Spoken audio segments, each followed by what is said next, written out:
Welcome back, subscribers, to another Richter's Review movie review.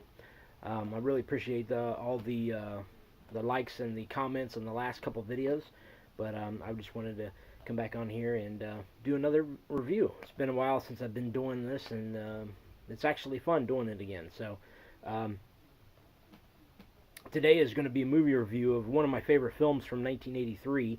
That is Something Wicked This Way Comes. Now, I saw this in the theater in 1983 with my late sister. We went to the local theater and we watched it during the Saturday matinee. So back then in the 80s, I think it was like something like $1 or $2 to go see a Saturday matinee film. And I remember seeing the preview for the movie, and I was like, man, I want to go see that movie. It's because at that point in time, Goonies hadn't come out. It didn't come out for another couple of years, and E.T. It was still in theaters at the time. So it's like, yeah, I want to go see this movie. So me and her went to go see the film, and during the film, there was a couple scenes in the movie that my sister, she kind of, because I was young then, I was only 7, and she kept covering my eyes because she thought it was kind of scary elements, and even though it was rated PG, but I didn't really bother me, and it still doesn't bother me today. But I was so happy that my mother, she bought this for me for Christmas this year, and I've been always wanting to get in the movie, and I just keep putting it off, and finally I got the movie, so now I can actually sit down and enjoy the movie anytime I want.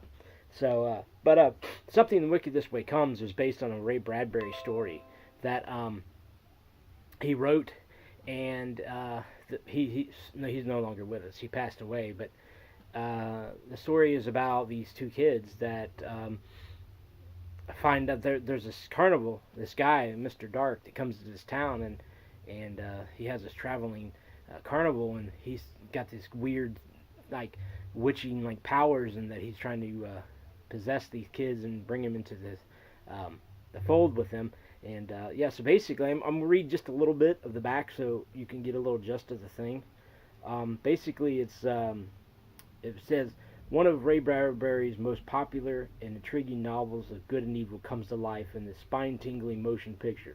On a grim and gusty October day in Greentown, Illinois, two young boys encounter a distressed man who foretells the danger blowing their way. Soon after, the town is visited by a seductive stranger named Mr. Dark, played by Jonathan Pierce, and his pandemonium carnival. Terrifying things begin to happen when the adventurous boys stumble onto the carnival's deadly and destructive secret. Beware, something wicked this way comes, and frightening surprises follow. Now, this has a lot of great character actors in this movie. The late Royal Dano, he's in this. The late Angelo Rosatina, I think his name is. I could be getting his last name wrong, but he's the small person that who played in Mad Max Beyond Thunderdome a couple years later, and then a couple years after that, played in the movie The Offspring, also known as From a Whisper to a Scream. It also stars as their, I'm guessing their grandfather, the late Jason Robards. He plays in it, and the two boys, Sean Carson and Vidal Peterson.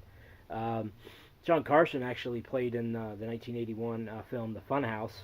Not much is known too much about their careers and what they've been doing over the past 30-some years. They didn't really continue. They did a couple things after this, but never really became a big star like a Corey Feldman or Corey Haim. But you also have Jonathan Pryce. He plays Mr. Dark. He played the performance of Mr. Dark to the hilt.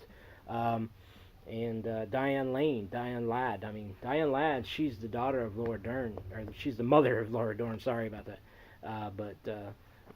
So she plays in this, and Pam Grier plays one of the carnivals, like kind of like a witch kind of thing. There was a couple of creepy scenes in the film. Like I said, it didn't really bother me then. It doesn't bother me now. But the one scene in the film that really can, if people have a fear of something, there's a scene in the movie where the two boys are getting things tap into them, and they're by themselves, and all of a sudden these spiders come up out of the walls and into the bed, and the one boy pulls the covers over, and he's full of spiders over the bed. Now, if you got a fear of spiders, you definitely want to turn your head away, or just not look at that scene. And there's also a couple other little scenes, where Jason Robards is in the library, and Mr. Dark, grabs a hold of his hand like this, and all of a sudden the top part of his top part of his hand is like split open.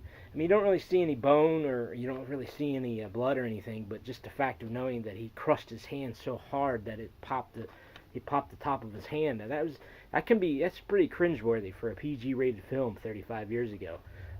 They got away with a lot of things. This was a Disney film, so I mean, and it's not very talked about a lot in the YouTube channel world, or talked about a lot on social media. Really, I mean, it's one of those obscure, not really obscure, but one of those fascinating films that a lot of people don't talk about. And I figured, since I don't really see many people talk about it, I figured I would just go ahead and do a review on it. Now, would I recommend this to anybody? I definitely would. Like I said, I saw it when I was 7 years old. Now, would I allow any kid to see it today? Sure. I mean, because a lot of kids today see a lot more different crazy things that happen in a film than they did when this came out. So it's definitely recommended. And as far as my ratings from 1 to 10 on the Richter scale, I would give this a solid 8, possibly even an 8.5.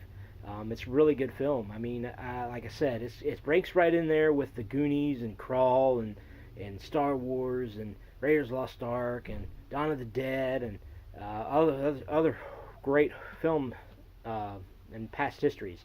I also remember another film that I saw a couple years prior to this called Time Bandits, which was a great story about these small people that take this young boy in different travels and things like that. So, the 80s had some really great films and things, and Something Wicked This Way Comes is part of that. And to know that the film has kind of been put on the back burner as far as people, associating and talking about it, I figured, go ahead and do this, see what people think, and maybe people will start recognizing the movie for what it is. And it's a really great movie. So, I would highly recommend this film if anybody was looking into seeing, like, some of the more obscure, like, Disney films, especially, like, The Watcher in the Woods, or The Black Hole is another one. And this fits right in there. So, Something Wicked This Way Comes is only available on DVD as of right now. So maybe this coming year, in 2019, maybe it'll come out on Blu-ray. You never know. So that's Something Wicked This Way Comes. And I've already watched this since I got it for Christmas, but I feel like I want to watch it again. I mean, it's such a great film. Great performances and great cast. And I'm not sure if the director Jack Clayton is still alive today, but he did great. He did really good for directing the film, and the music is done by the late James Horner. So James Horner, you may know, he did the music for Crawl that same year, and he also did the music for Titanic. So he's a pretty well known composer. But anyway, so if you like this video, just give us a thumbs up, and if you have any comments, leave them down below. And my name is Brad Richter, and this is Richter Reviews, and I'll catch you on the next video.